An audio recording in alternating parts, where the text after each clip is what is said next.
Today we are going to be looking at state of the nation navigating the food distribution crisis, tax reform concerns, and the political crisis, as it were, in Edo State, the local government chairmanship suspension. There have been so many kind of intrigue leading to the suspension of the local government chairman. Now, the state of the nation is fraught with pressing challenges from the recurring stampedes now during food distribution for some persons in some part of the country surrounding the proposed tax reform bill, which has raised concerns among northern Nigerian leaders. Now, in Edo State, the suspension and reinstatement of local government council chairmen have further fueled tensions with allegations of violence involving suspected talks. Now, this episode of Politics Today on Independent Television and Radio, we are going to dive into these critical issues, exploring their implications on governance, security, and national unity. To join us, X-ray the front line of this discussion from our studio here in Benin City, Edo State, Nigeria, is a legal practitioner and a civil rights activist. Is the person of Barrister Amechi Wanzo. Thank you very much for coming. Viewers at home, once again, I celebrate you all. Thank you very much, and I'm very sure you had a beautiful Christmas celebration. Thank God for the gift of life and good health. Definitely, that is all it takes. And joining us virtually from Lagos, Nigeria, Lekki to be precise, is Dr. Pascal Bohime. Dr. Pascal, good morning and compliments of the season. Yeah, Merry Christmas and prosperous New Year ahead. Thank you for having me. Thank you very much for joining, Dr. Pascal. Let's begin with you, Barrister Amechi. Let's look at the critical issue pressing the nation. Just recently, we learned that Olori Naomi has been arrested and she has been detained. Rumor is making around that she even collapsed in the hospital facility or in the custody of the authorities where she's being kept for the food distribution that happened in Ibadan, where we lost 36 persons. But they said the number has increased. It's increasing to 40 or thereabouts. And those that were in critical conditions, some have actually passed on. And let's not forget what happened in Abuja and Anambra State. You know, so many things to talk about. Let's get your perspective. You see, that clearly shows what we Nigerians are passing through presently, as it were. Because ordinarily, while we are growing up, I can tell you with every sense of humility, life was not as what we are passing through today.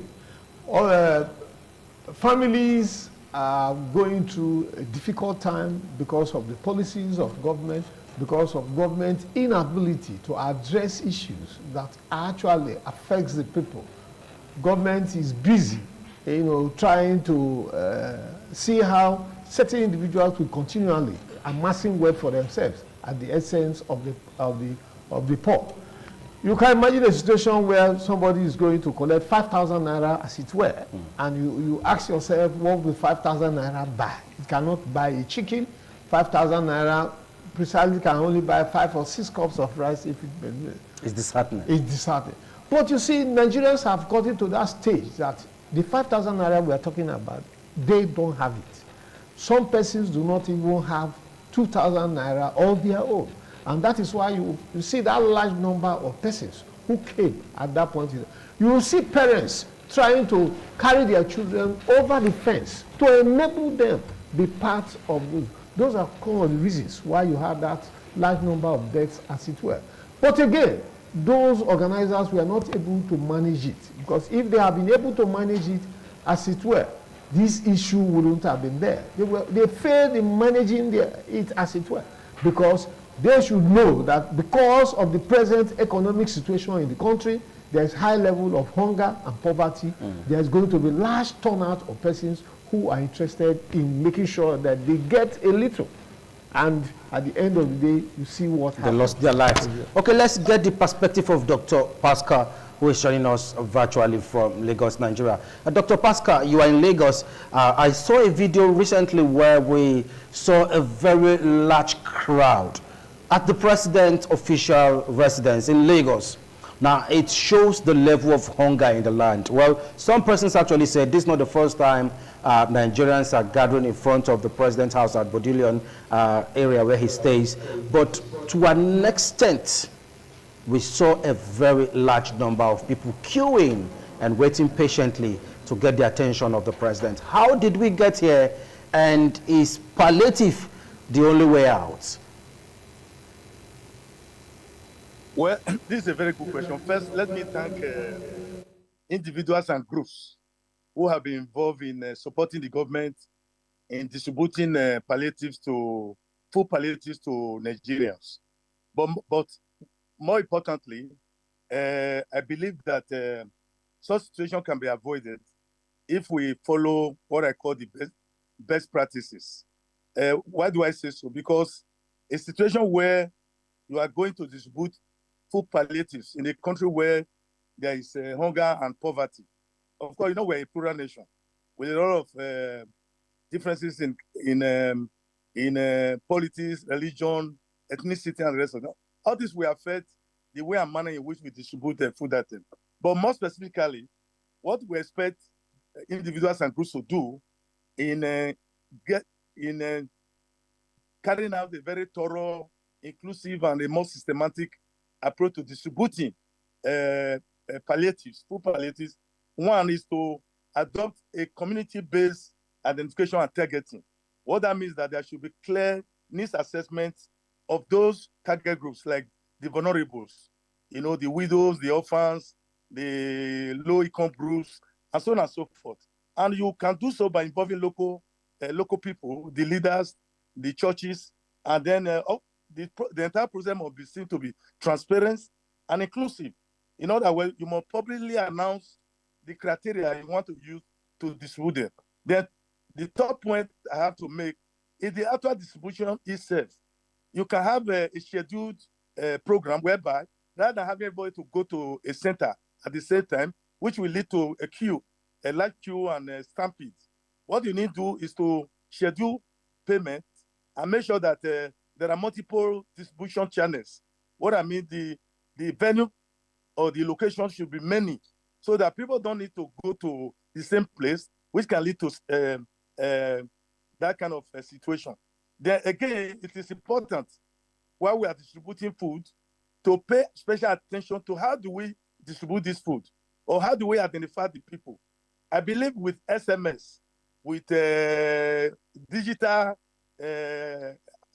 apps, we can actually identify these people where they live and get to read them, so that rather than having to call everybody to one position, of course, there will be so many, that will lead to stamping, because everybody wants to get a tip of the palliative. But when you have data, if it's database, and you have a lot of volunteers to help support what you are doing, and making sure that everybody in the community is aware of what's going on, the criteria they are applying, and that this palliative actually get to the target group, then of course, people begin to see transparency and inclusiveness in the entire process of distribution. I think what is most important to avoid the crisis we have experienced, the intention, the purpose is well intentioned, the people mean well for Nigeria, is that it should be more thoughtful, it must be well planned, it must be well systematic, and if possible, it should be staggered. It should be done in a manner that you don't need to have everybody in the community going to the same place. You can have multiple channels. You can even use buses, to distribute the food, because you know where they are. You have already done the identification. You have already done the targeting. You have done the mapping, as it were, where these people live. So distribution become much more easier. So I think that is the advice I would like to give at this point. But as we go on, I can still tell you a few other things. The long run, what we need to do, because if you look at it, the root cause actually is poverty. But in the medium to long term, we must begin to diversify our economy by ensuring that you create jobs, you expand agriculture, you support small and medium scale enterprise within the local communities, farmers, artisans, as well as farmers. Okay. Those who are involved in day-to-day farming, give them, some kind of incentives, so that they will be able to afford, planting their food and cash crops that can take them to to take them further rather than waiting for government to give them fish to eat. You have to teach them how to fish. You don't just give them food all the time. So for me, that is medium to long term. Okay, But Dr. Pascal. meanwhile, by way of palliatives, it's a good, well-intentioned measure. But it should be thoughtful, it should be well planned, and it should be well executed. Okay. That is my take. I mean, my point at this. This is my take at this point in time. We'll get back to you in a moment. Let's return back to the studio where we have Barrister Amechi. Barrister Amechi, looking at the intentions of the organizers, well, some persons have alleged that they actually had good intentions. But the Nigerian Police Force has come up now to say, you want to organize such program, there should be due process. Due process must be followed. Do you think the organizers actually took cognizance of some of this due process? You see, the truth there is that accepted they had good intentions. Nobody is denying that fact that they never had good intentions. But in every plans you have, there's a process you pass through. Ordinarily, the police, the civil defense, as well as other organizations need to be, put on the notice. They need to be on ground to control, because a nation where the poverty level and hunger level is very high, the moment you, the St. Joseph Catholic Church in Benin City here, they gave out rice, gave out old layer chickens, oil. They put oil in this small can of Coca-Cola plastic can. They added Maggi as well as salt to it, which they distributed to widows and single mothers that are dedicated in the church. The church know those who are actually in need. Just as he rightly said, you can use the church. St. Joseph Catholic Church in Benin City did it. They even, within their environment, within that festive secular environment, so elderly persons who they know they are vulnerable to, they went and gave them these chickens. Live chicken, I'm not saying, they gave out live chickens, gave them rice, some quantities of rice that can take them maybe 2 or 3 times cooking and all whatnot. So the people didn't put into consideration that they are going to be cracked. They know, they live in this country, they are not living abroad. The ex-wife of Oni of Ife lives in this country. She does not live abroad. She knows that there's a high level of poverty. The moment you say you are giving out something, people are bound to gather there. If it is a place where you have these local vigilante groups, maybe they want to go and they would have used them to control the crowd, ensuring that persons who are coming must be those people who are actually vulnerable. Because you will probably discover that some persons will be there. They will come not only once, they will be there 2 or 3 times to collect, because you don't have anything to show that you have collected before now.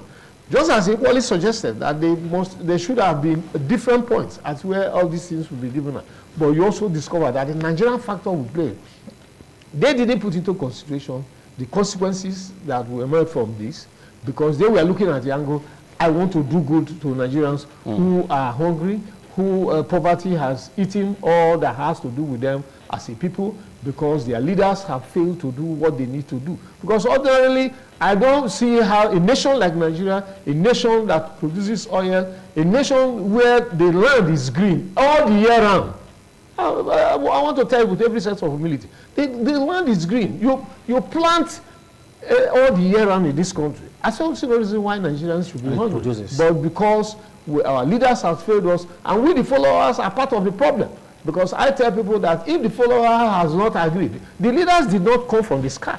They are part of the people. They all agree, we all live in the same community.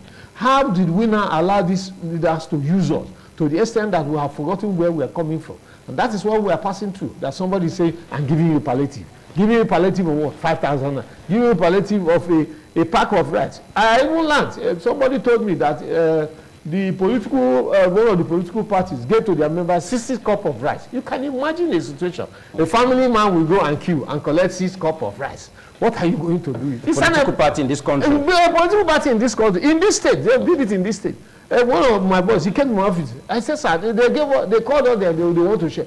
They saw them, they were, because another point is the distribution. Trucks of rice were brought for the people.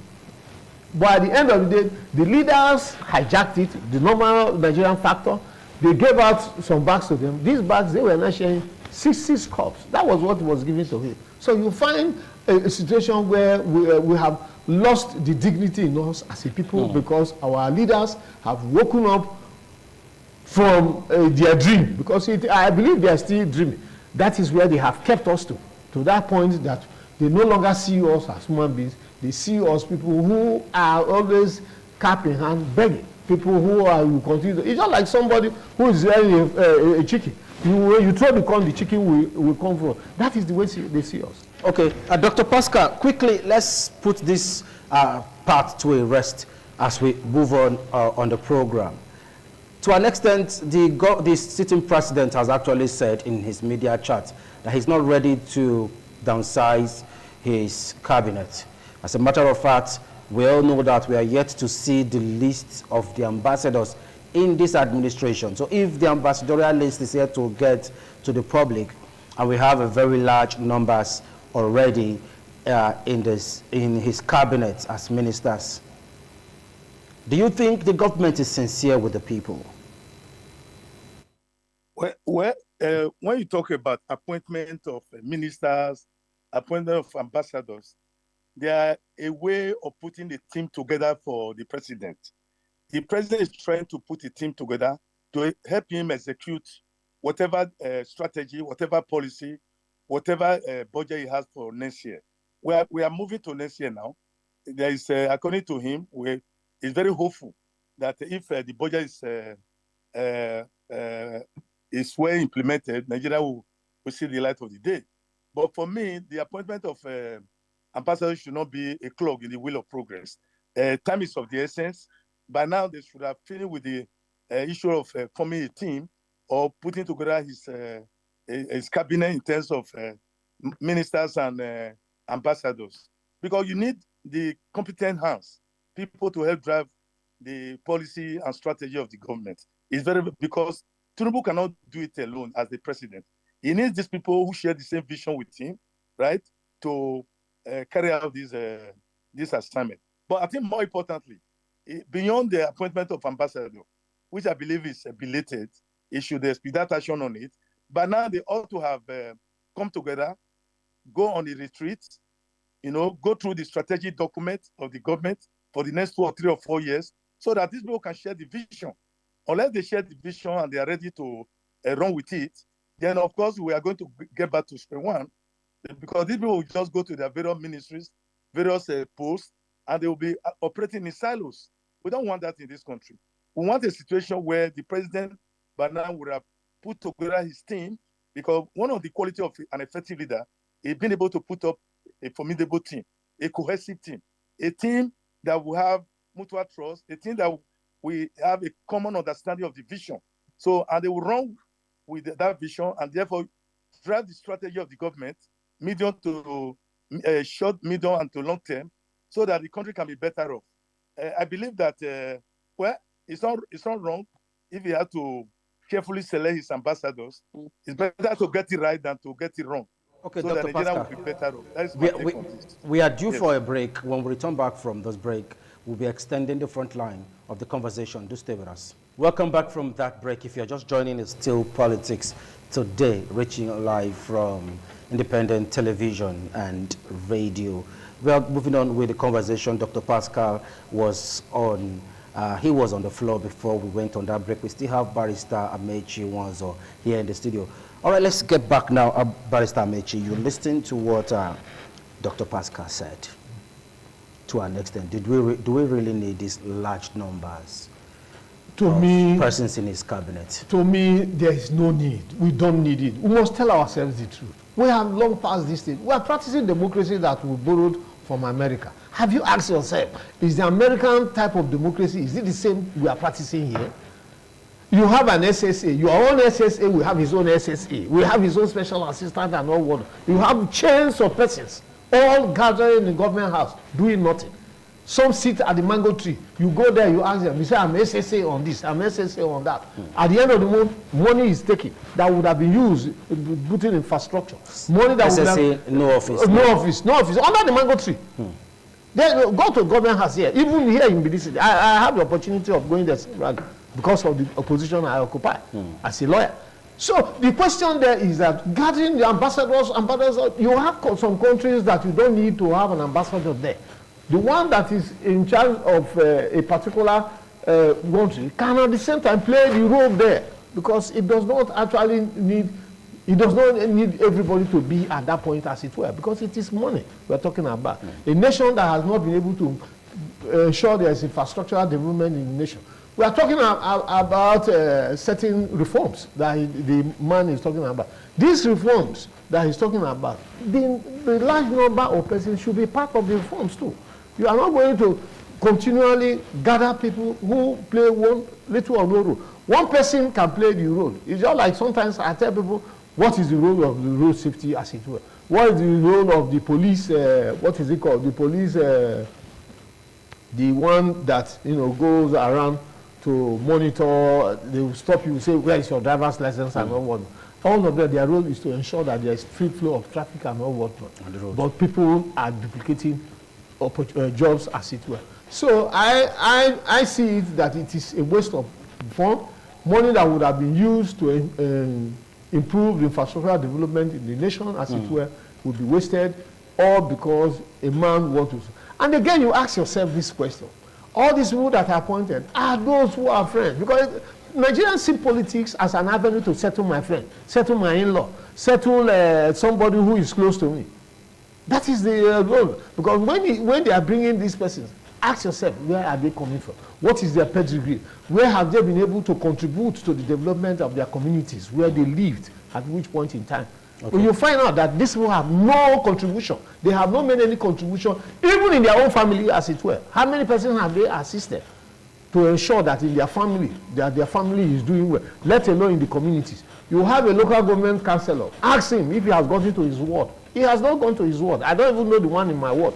He has not been able to, he has no role to play. Okay. He stays in office, at the end of the day he leaves. So the same thing, gathering people who have little or no contribution to, we must bring men and women who have the capacity, men and women who have the will to do the right thing, men and women who are ready to change the narrative and ensure that the nation becomes a better place, so that all this Japa syndrome will end. Okay. Because some of us who have said that this nation is our nation, we are going to remain here. Nothing will make me to travel and go. I tell my children, I say, it's the only people that need to abroad. Me, I don't think abroad, because this is my abroad.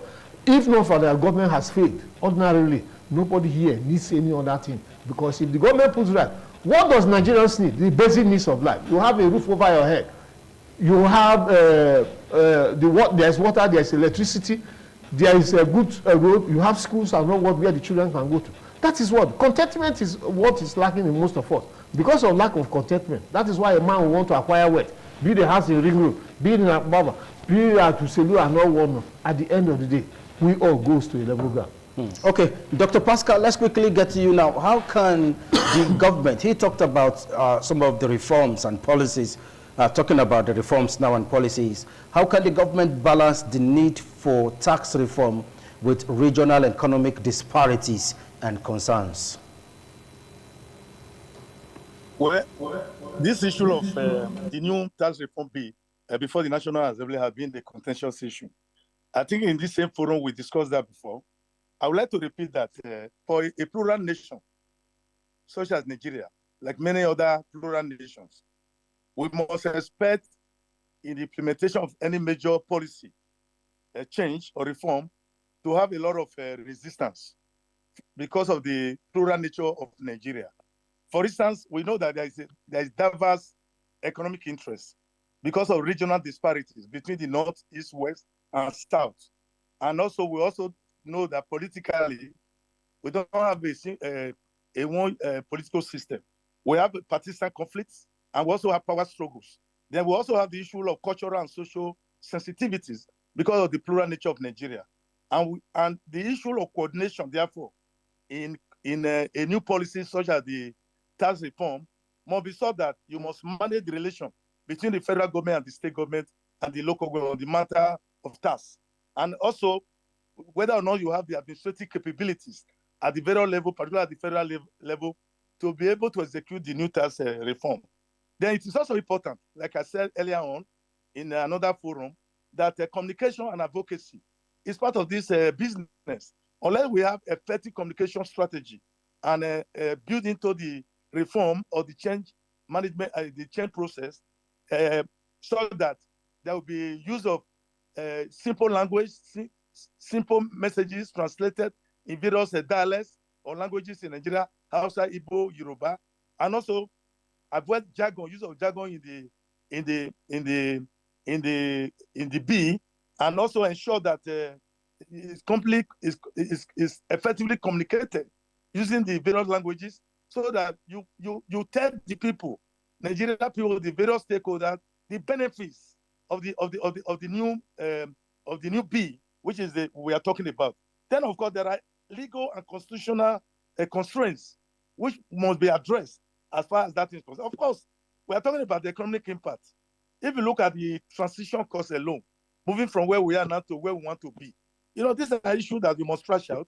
Of course, there are problems of short-term disruptions, of course, and I strongly support that to implement this, one, there must be consensus building among the various stakeholders, north, south, east, and the minority. We must engage them and try to build a consensus. It's an ongoing business. As far as the design is concerned, you must involve everybody that will be part of the implementation of that policy in the design of the policy itself. And so it is important you also build incentives. There must be incentive mechanisms. For instance, those people like in the north who are farmers, they will prefer to have subsidies rather than tax, because at that level they're already poor. But in the industrialized city like Lagos, Port Harcourt, they will be happy because there are a lot of tax rebate. I mean, what they call VAT advantages. There will be a lot of benefits that will go to the company. And so there are issues of that. Then it is also important to look at how do we intend to implement it. We must tell this to Nigeria. And I would suggest that it should be very gradual. If possible, phased approach. You try in 1 or 2 states first, see how it works. The review process, you get a lot of feedback for adjustment, and begin to propagate, advocate, the importance of the task. When you do it on a gradual basis and it's succeeding, you cannot move it to implement on a nationwide basis. And of course, you must continue to educate the people. Public awareness is important, and also try to address the issue of equity. Because in this country, we are not the same. Like I said, it's a plural nation. The burden the leader of this country must face, there's the burden of leadership. It's the burden of diversity itself. Because he has to admit that we all cannot be the same, and that people have different perceptions. Don't forget the issue of trust deficit, in terms of the performance of government, because it is aligned with the region you are from. When President Buhari was there, probably the Northerners probably would have seen the whole thing differently. Now that you turn from Southwest, they will see it differently. So the Southeast will also see it differently. Now, these perceptions of various stakeholders reflecting their background are important in policy design. We must build a consensus. We must carry people along. You must engage them continuously. You must implement it, phase method. You don't need to, do a kind of wholesale implementation. There will be a lot of problem and obstacles. So for me, it's like I always said, the tax reform or tax way of generating revenue is good for the nation, because we cannot continue to depend on a monolithic source of revenue, which is the oil. We must diversify our economy. Agriculture must be diversified. Industry must be manufacturing must be diversified. Technology must be diversified. Tourism must be diversified. And there will be a lot of revenue from this. And tax system is inevitable. But the way it is implemented, you must build in equity, transparency, disclosure, and so on and so forth, so that you can carry Nigerians along. Okay, Dr. This is where the problem lies. All right, thank you very much. We are coming back to you in a moment. Let's just see how to manage our time as we are getting close to where we'll be opening the phone lines for our guests or our listeners now to be part of the conversation. Like he said, the Northerners are seeing this policy from a different point of view. If the former president, Muhammadu Buhari, was in power, they would have been seeing it from the presidency light. But however, we've seen a lot of backlash from those in the north. We've seen Senator Ndume kicked against it. Senator Ningi too spoke boldly against the reforms. The governor of Zamfara State, Zulu. Even the northern elders have kicked against it. Just recently, the Bauchi State governor too is threatening that in 2027 they are going to mobilize against President Tinubu. Do you think this reform will actually affect Northerners? You see, when you talk about tax, well, the moment you mention tax, Nigerians, as it were, will always kick against it. It has never been part of our system. People have not been paying tax, apart from those who have a paid job. Maybe you are a civil servant, or you work in an organization that where at the end of the month, certain amount is removed from your salary, there. But when you talk tax, as it were, ordinarily the man in the street does not want to hear anything tax, because he feels that it's an avenue for government to collect money from him or her, and that it is government on that one is trying to punish him or her by collecting money. But again, you ask yourself question: the developed world these people run to, what do government on this part of the world, what do they use in developing their places? It is tax. You talk about the income tax, you talk about the consumption tax, you talk about the wealth tax, where you talk about the issue of property and inheritance, are all taxed in civilized world. You also talk about international tax in terms of cross-border transactions and investment and all whatnot. These are avenues where government, the economy grows. These are avenues where government is able to raise money to enable the government do that which it wants to do for the people, in terms of providing the basic needs, providing infrastructure and development for the people. But you see, why certain persons, especially those in the north, are raising because they too have succeeded in providing their people more. Because the level of poverty in that part of the world is higher than what you find in this part of the world. Because again, I tell people, and again, that it might also be for the fact that they have used, they do not have what we call, like there, they do not have, the religion is more or less as their, as a benchmark to measure what they do. And everybody looks at it from that point of view. So when they now say, we will not be part of this, what is their grievances? On what angle are they looking at it from? The government has stipulated those who earn 800,000, from 0 to 800,000 naira, those are exempted. They are exempted from it. But from that 800,000 to maybe 3 million naira, you will pay a particular percentage, as it were, because this is what we want. So to me, the Northerners are only crying wolf. I see no reason why they should be against it. If it is a man from their own part of the world that is the one implementing, because Nigeria need somebody who has the will, somebody who is ready to do the needful for the betterment of. See what people are complaining, and we can, in Abuja, he's destroying this, he's destroying. He said, if you have a document to show that this land was given to him, a lot of things were done out of impunity. Oh, he's my friend, take this. There is no document to cover it. Somebody will not come. Because in life, you don't know when there will be Pharaoh who never remembers Joseph. When the Pharaoh who never remembers Joseph will come, things will change. So Wikena is the Pharaoh that did not remember Joseph. They don't remember Joseph, as it were. And that is why he's doing what he's doing for the benefit of Nigeria and Nigerians, as it were. I look at it from, that's my personal point of view. Okay. Then on this issue of tax reform, just as I rightly said, the Northerners, they know the truth. Accepted that what is the essence of tax reform? It brings about a process of law to change the laws and the policies. What is it for effectiveness? For simplicity of for fairness and equity, because a man who earns low should be able to have something that will not be conducive to the man who is earning higher than. Okay. So that is the essence of. Barrister Michi, we are due for another break, and when we return back, it's going to be time for us to dive into Edo politics, and that will usher us into the phone-in segment. Do stay with us. Welcome back from that break. We are still on the program Politics. Today, if you're just joining, Dr. Pascal Ebohime from Lagos and Barrister Mechu Nwozo here in our Benin studio. It's a program happening live on our TV and radio platform. So why not do well to join the conversation? We'll be displaying the phone number on the screen that you can call to join the conversation. The number will be displayed right about now on the screen. Now, let's get to Dr. Pascal. Dr. Pascal, quickly help us, walk us through Edo State politics. Edo is looking like River State now, where it's one day problem and the other day we are trying to settle scores. The suspension of the 18 local government chairmen and their vice is really causing a lot of reactions. The court has actually said that there should be an expert motion where they should return back to office. But we are getting different perspective to that. Walk us through, Dr. Pascal. It's an injunction. Well, thank you so very much.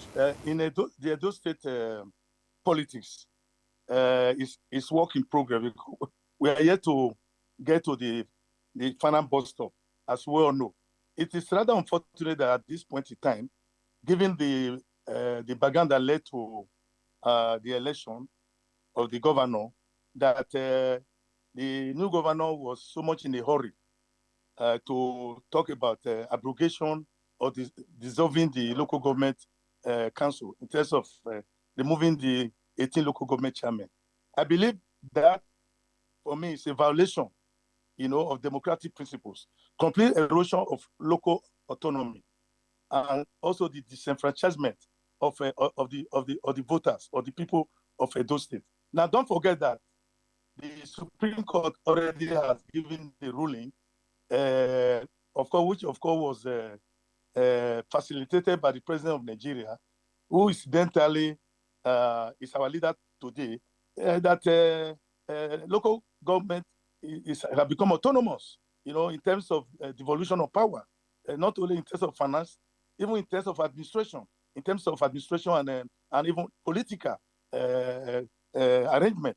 It should be fully autonomous. For me, what has happened now is a true test of whether or not federalism as a system of government will succeed in Nigeria. Because this is just one aspect of federalism to make a local government autonomous. For me, the first thing is violation of democratic principle.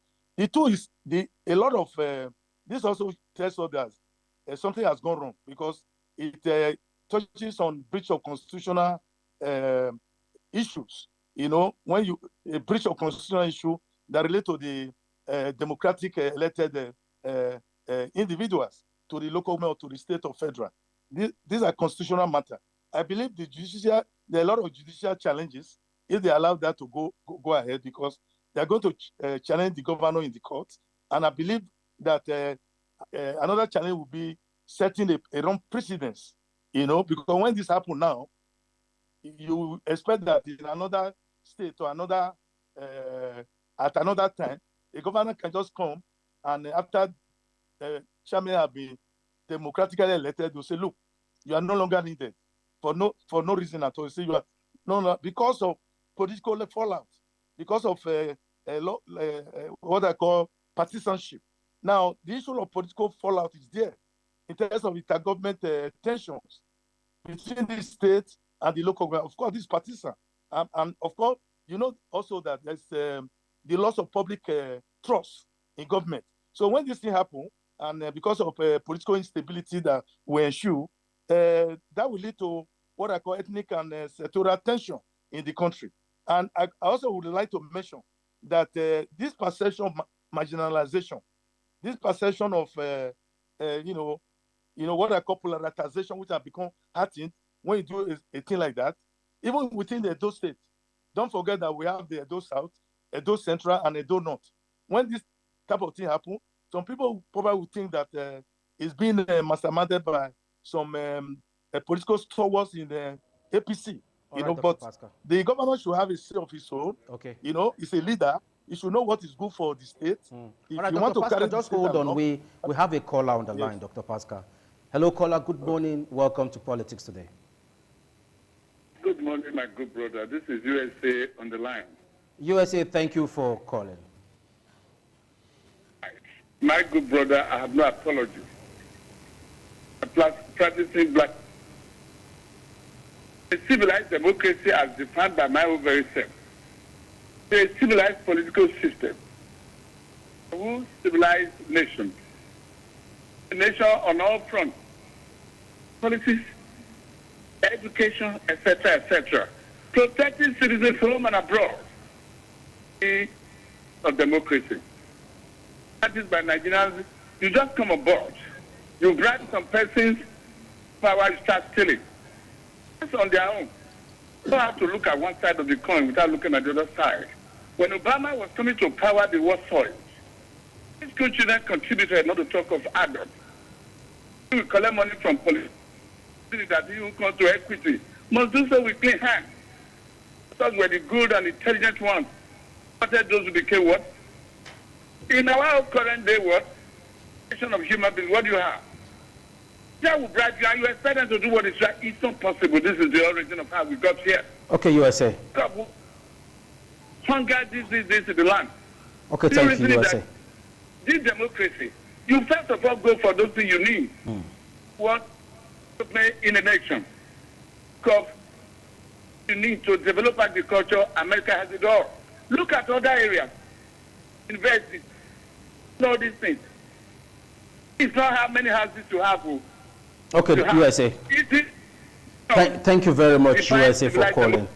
USA, thank you very much for calling. I'm afraid we'll let you go. The number to call is 070-777-300. I'll call the number again for the sake of our listeners on 92.3 Independent Radio. The number to call is 070-777-300. Good morning, caller. Welcome to Politics Today. Good morning from studio there. We'd like to know your name and where you're calling from. My name is Solomon Ataga. Go ahead, Solomon Ataga. I want to talk about the issue of Edo State. Now, the government is to focus on development. This issue of cost here every day. End of the day, we are also we are tired of the kind of political system country. Election will be quarrel here and here. After our election is here and here, the citizen is then tired about this. To focus on the development. If the local government are your children, which you can come together, let's be transparent together. I want to advise the governor, all this advising him, encouraging him for all this. At the end of the day, everybody will be calling the governor. He should focus on development, not now here is going to the tribunal court for the election, is going court with at least they are diverting the attention of the citizens on development. Okay, thank you, Solomon. Thank you, Solomon Ataga. Now we have a lawyer in the studio, and you were telling us it's an injunction and not an expert motion. Quickly walk us through now. You see, even before now, the Chief Judge of this state, D.I. Okumowa, the Honorable Chief Judge, has made it clear that the government has no business with the local government. The local government is already autonomous in terms of the activities at its web, that he has no business with them. Last Friday here, the Honorable Justice Efegbonwa called it an injunction, restraining them, because there is already an existing law empowering the local government in terms of their autonomy. Yes. What is the issue? Because the question I asked, what is the issue? Why all this hurry? Some people, you say for insubordination. That was the claim. For insubordination, you ask the local government, people should, your accounts, you are given 2 days. There is no fair hearing. You have not even heard from them. You give them opportunity to explain why we did not do this. I read in the newspaper yesterday where they wrote a journal, they wrote to the president, they only wrote by their lawyer, raising these issues as it were. We have not gotten to this particular point. The problem of Edo State has nothing to do with the local government as it were for now. The problem of Edo State, how do we move Edo State forward from where Obaseki left it? Okay, we'll be going to Dr. Pascal, but let's quickly take this call. Hello, caller, good morning. I'm Emmanuel, I'm calling from Urusa. Welcome to the program. Sir, you see, your guest speaker have it clearly to everybody, and that is how it's supposed to be. Have directed you to the local government chairman. Good governor, what you need to do is to obey the law. We are advising the governor that he should stand on his ground. It did not go to their various offices. That person did not mean well for the governor, and it's not mean well for Edo State. So I think in Edo, we should do the right thing and let the right thing have its way so that we can get a better Edo State. It's not too late for the governor to recorrect himself and let the local government chairman go back to their various offices. Thank you, Emmanuel. Anyway, Thank you very much, Emmanuel, for that beautiful point. Dr. Pascal, we are going to manage our time now. You're going to help us in 60 seconds. We've seen videos making round where some alleged thugs were using cane to chase some of these local government chairmen that resumed. Is it proper? Look, for me, those are extrajudicial tactics or measures which should not be encouraged in this country. Like I said earlier on, I listened to the video by Adam Oshomole that where he clearly stated that local government has no constitutional right or even legal right to dissolve local government chairman. It doesn't have the right. Honestly, for me, like my learned friend also said, this is diversionary. The responsibility for state government constitutionally are known.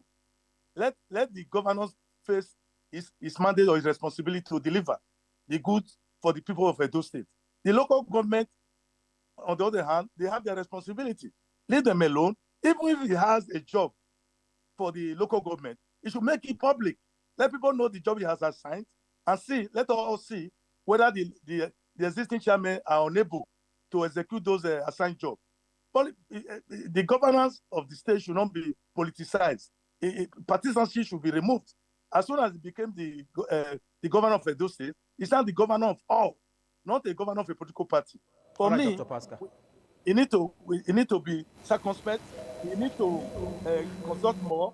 You need to be able to go into dialogue and mediation, and then we should allow let's do one more call, Dr. Pascal. You know?